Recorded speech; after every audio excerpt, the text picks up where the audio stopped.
Gravity Falls, a show of humor, mystery, and casual viewing. Unless you're me. My name is Christian. You're probably wondering why I'm dressed as Tipper Pines and about to rewatch the entire series.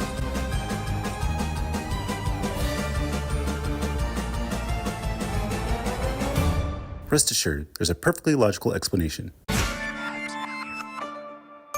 All right, now we move on to The Love God. And yeah, this will probably be another quick review, probably like my least favorite of this season, just because there's not really too many tie-ins to the overall continuity of Gravity Falls. I mean, there's like a couple tie-ins here and there, but not really too many important ones. The basic premise of the episode is that kind of continuing the ideas that Alex Hirsch had of kind of wrapping up different storylines. So we have the character of Robbie, who's still obsessed over Wendy and trying to get her to get back with him, but Wendy wants nothing to do with that. And Dipper's totally fine with that too, but Mabel still feels bad for him. So she tries to like play matchmaker and tries to find a different match for Robbie with the character of Tambry. And as she's in Greasy's diner trying to come up with this plan, she bumps into the character of the Love God, who was inspired by Mike Rianda, the creative director, and voiced by Joe DiMaggio, who definitely has that iconic voice, who has like a bunch of love potions to get people to fall in love with each other. And she actually steals one of the love potions and then pours it over Robbie and Tammy's fries as they get together, because they don't really care about each other, but they're just like, what the heck, we'll go and see what happens. And they eat the fries and then